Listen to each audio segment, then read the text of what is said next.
Hello tout le monde, j'espère que vous allez bien. Aujourd'hui je vous retrouve directement dans ma cuisine parce qu'on est parti pour une vidéo, une journée dans mon assiette.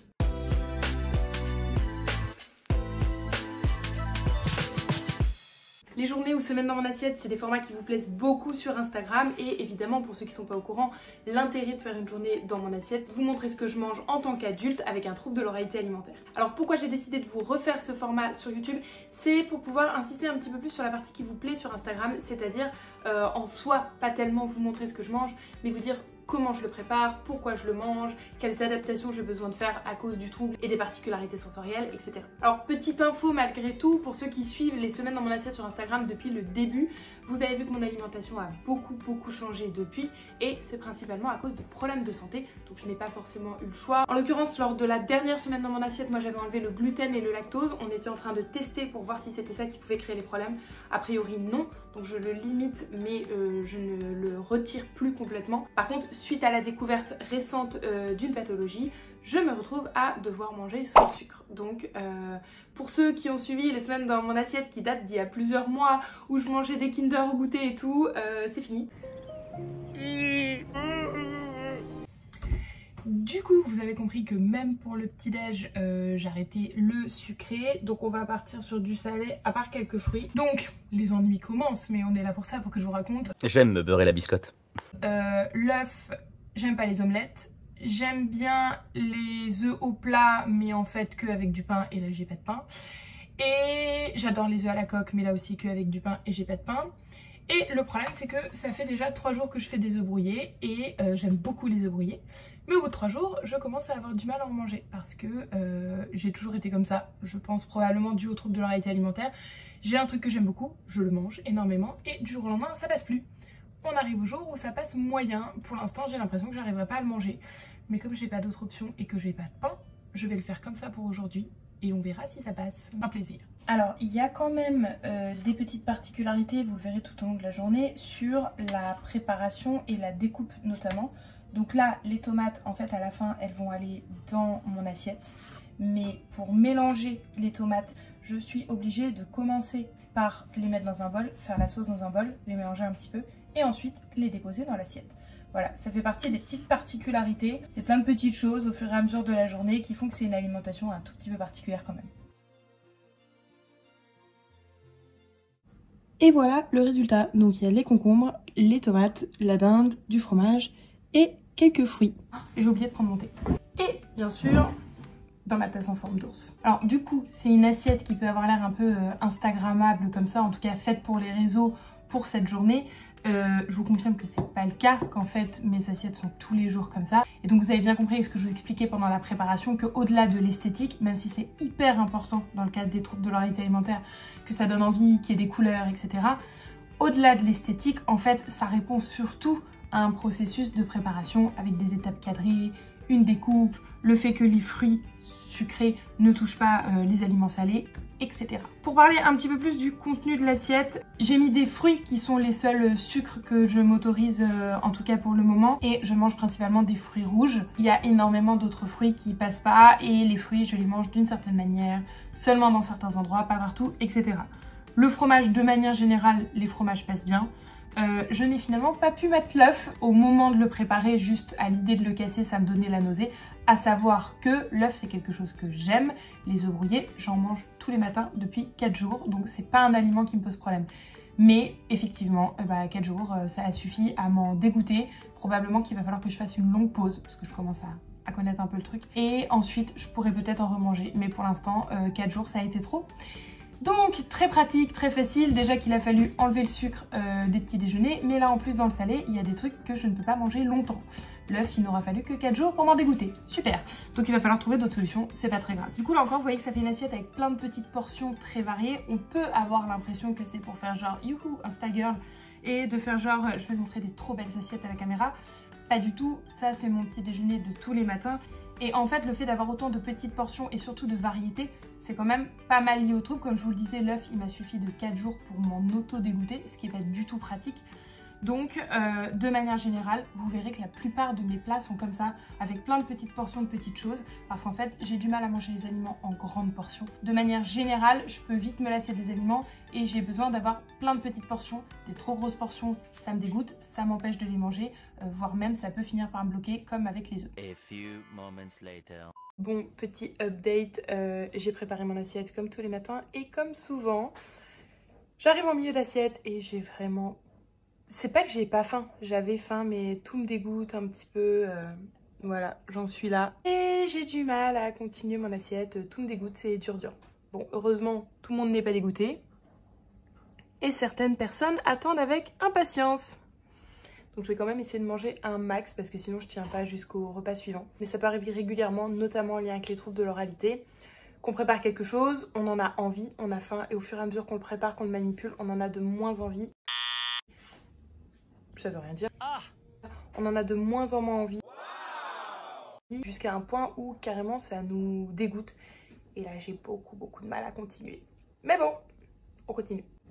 Bon, il est 14 h et nous revoilà dans la cuisine parce que c'est déjà l'heure de manger. Alors je vais pas vous cacher que j'ai pas faim du tout et que là je vais un peu me forcer histoire d'avoir quelque chose à vous montrer parce que une journée dans mon assiette avec un petit déj et un dîner ce serait pas fou. En fait aujourd'hui il fait très chaud et en plus j'ai super mal à la gorge, je suis en train de tomber malade.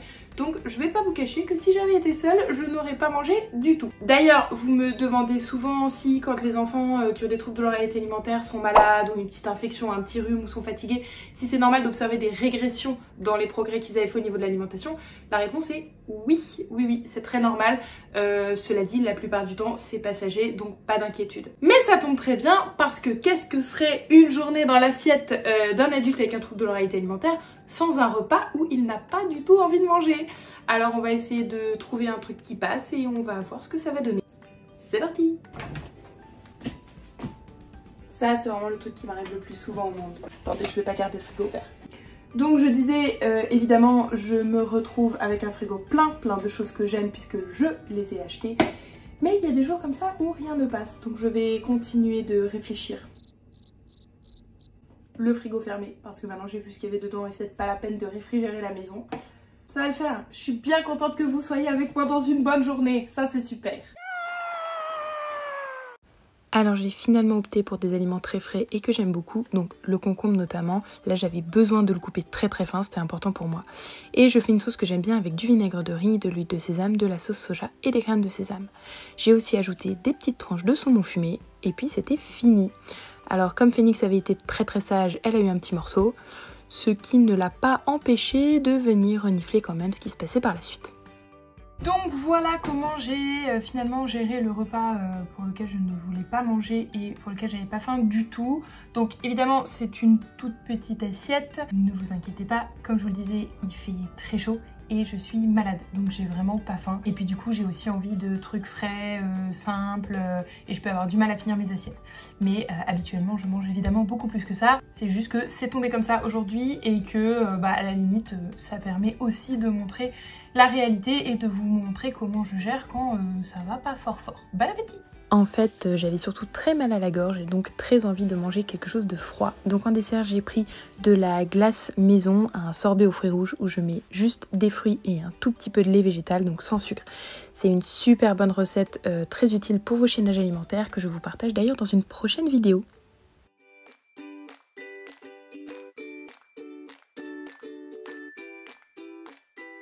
Je profite de la promenade du chien pour faire un petit point sur une question ou en tout cas une remarque qui revient assez souvent quand je fais des journées ou des semaines dans mon assiette. On me dit que je mange quand même très varié pour une personne qui a un trouble de l'oralité alimentaire. C'est vrai, sauf qu'il faut prendre en compte 3 éléments importants. Le premier, c'est que je suis adulte. Donc forcément, à l'âge adulte, le trouble de l'oralité alimentaire a un peu moins d'impact puisqu'on a eu le temps de découvrir ce qui nous convient et ce qui ne nous convient pas.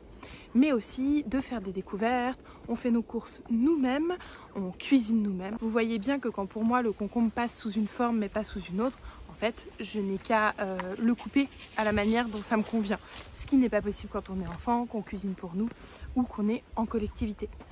Deuxième chose, il y a effectivement des troubles de l'oralité alimentaire plus ou moins sévère. En l'occurrence, mon trouble est léger, il l'a toujours été, donc forcément j'ai moins de difficultés que quelqu'un qui aurait depuis le départ un trouble de l'oralité alimentaire très sévère. Et pour finir, troisième point, très important, n'oubliez pas que c'est mon métier. Forcément, même si on ne se rééduque pas soi-même, j'ai les outils de rééducation et de diversification alimentaire à ma disposition pour aller mieux. C'est-à-dire que j'ai quand même la possibilité d'avoir un impact sur mon trouble, sur ce que je suis capable de manger et ce que je ne suis pas capable de manger. Et si je ne suis pas capable de manger quelque chose qui est important pour moi ou pour ma santé, je vais pouvoir mettre en place les étapes nécessaires pour réussir. Donc voilà pour le petit point que je voulais vous faire. Je ne vous fais pas ces vidéos pour vous montrer ce que mange une personne atteinte d'un trouble de l'oralité. Ça n'aurait aucun sens parce qu'on mange tous des choses très différentes. Et je ne vous fais pas non plus ces vidéos pour vous montrer comment votre enfant mangera à l'âge adulte, puisque là aussi ce serait faux. Je vous fais ces vidéos pour vous montrer ce qui peut se passer dans la tête d'une personne et notamment d'une adulte avec un trouble de l'oralité alimentaire en termes de mécanismes, d'adaptation, et puis je sais aussi que parfois je trouve des petites solutions qui me conviennent bien et qui vous permettent de les proposer à votre enfant.